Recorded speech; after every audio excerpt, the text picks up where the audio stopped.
everyone! Welcome to Homeschooling Through the Change.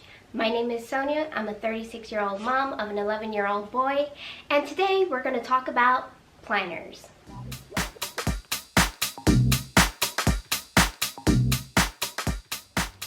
So planners are one of my favorite things to talk about, but I have to add a little disclaimer here. I don't use an actual planner that has monthly spreads and weekly spreads, and I'm going to explain that in a minute. After spending hours and hours looking at planners, one planner after the next, they all looked beautiful, but I knew that they weren't really fulfilling the functions that I needed them to fulfill. I decided to make my own. And I used PowerPoint to make all the layouts for my planner. But yeah, I had to actually learn that. I didn't know how to do it at first, so I watched a couple of tutorials, and I'm going to see if I can link a few tutorials in the description box below.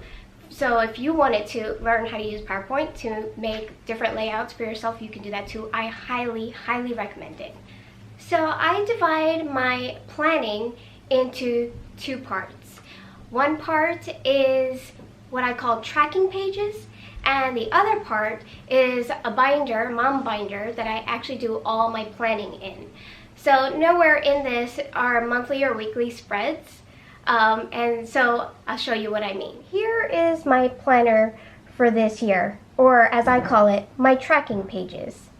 Now this cover was supposed to be the back cover, but I liked it so much I put it in the front instead. So my original front cover was this. Yeah, but I didn't like that one as much, go figure.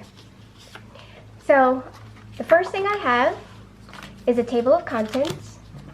I actually hand number all the pages, and then I fill in the titles of the page and the page numbers.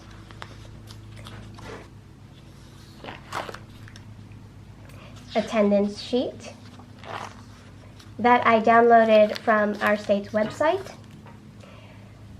This page I actually got from printacalendar.com, and it allows you to customize what your start date and your end date and whether you want to shade the weekends or not. I chose not to shade the weekends, but I just like this layout because it allows me to color it in as I see fit. Here's a year at a glance. I designed this page, and I usually just write general topics, and through the year, as the year progresses, there's a lot of erasing and editing that goes on here, so it's really a worked page.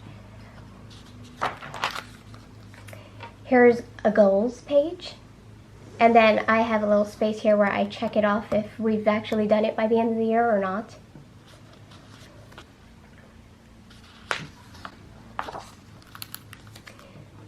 So here's a resources used page.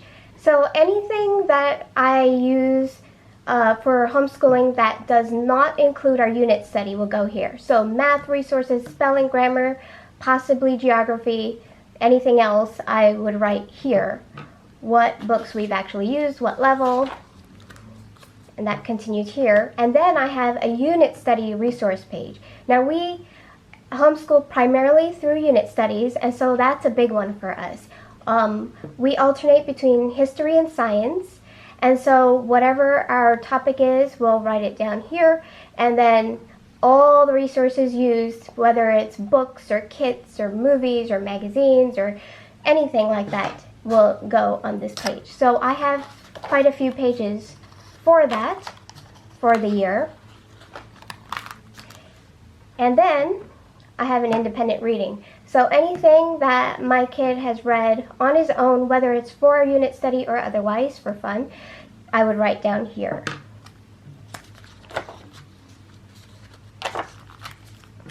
And because I pieced together my own math curriculum, I kind of have to keep track of what we actually did that year.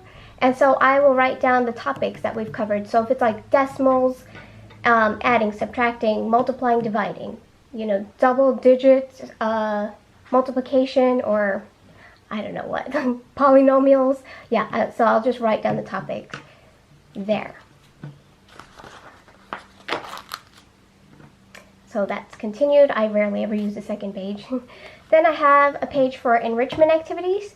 So these will be anything that we do outside of our homeschool. So any kind of phys ed activities or music lessons or anything like that will go here. Field trips. Yeah, the field trip section isn't very huge, but it might be even smaller this year, who knows. And then here's just a notes page. If I needed to make extra notes, I can absolutely do that. And then I have a section for homeschool expenses. I like to know what I've spent per month or per unit. So I have a unit, sometimes I write the month as well, the items that I bought, the cost, and the totals would go down in this column, and then I can see what my average expenses has been for the year. It's been really helpful to keep track of that.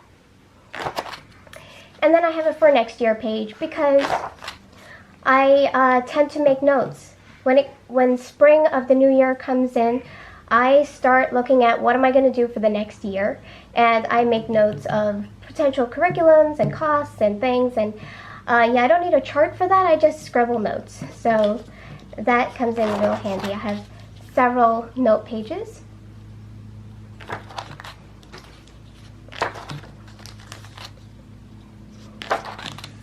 And that is the end. As you can see, I have my front cover on the back as well, because yeah, I just decided I didn't like that cover after all. So those are my tracking pages. Now for planning, I have a mom binder, and I'll show you that real quick. Okay, so here's my binder that I use. It's a 1-inch binder, and I just stuck some scrapbooking paper in there. I have a little calendar that I refer to just for week layouts. I don't really write anything there. And yeah, paper. So my binder is very empty right now because we're not in school at the moment, but I'm just going to show you how I have it laid out. So grid paper, here there's a tab that says math, and here I would have answer keys and additional worksheets that we may be using for that week. Then I have unit study, and again my unit study notes for that week would be here. And then I have spelling, so I still have lists from last year in my spelling section, and I cross out the words as we go through them. Then I have unit studies. Yes, my dividers are just cardstock stuck in page protectors. They're durable, man, okay? So unit studies, so I would have notes of upcoming unit studies, lists, and books that I'm collecting, and notes and project ideas in this section. Then there's math, and again, upcoming worksheets, lesson plans, ideas of things that we're going to be doing in upcoming weeks. I really don't plan out too far, but I always have a little bit of a forward thing going. So here's a math review sheets. This is a form that I made up so that I can put 1 or 2 problems per box and review specifically what we're learning, because not every workbook has exactly the topics that you may want to go over, so sometimes I write my own. Just a blank piece of paper here. Extra book logs, extra budget sheets, and yeah, that's it. These two actually go in the kid folder, in the student folder, which I will do another video on in the future. So oh, one more thing. At the end of last year, this is last year's planner. So this is what it looked like. It has the exact same pages as the other planner, but in the back of all the tracking pages, I have our weekly schedules. All of our weekly schedules, I've just put these little fasteners on it. I stuck it in the back, and now I have a record for the year. And that's the way I do it, and it worked out so well. It worked out so well last year that I'm just going to do it exactly the same way this year. So I hope you guys enjoyed that video, and I really, really recommend you making your own pages. If you haven't found Planner Piece, that may be a way to find planner peace. It's just make your own. I highly recommend it. You'll probably really like it and appreciate it far more than anything that you could buy. And it's totally and absolutely customized to your needs. So that's all I have for you today. If you like this video, subscribe, comment, leave a thumbs up, and I'll see you in the next video. Bye!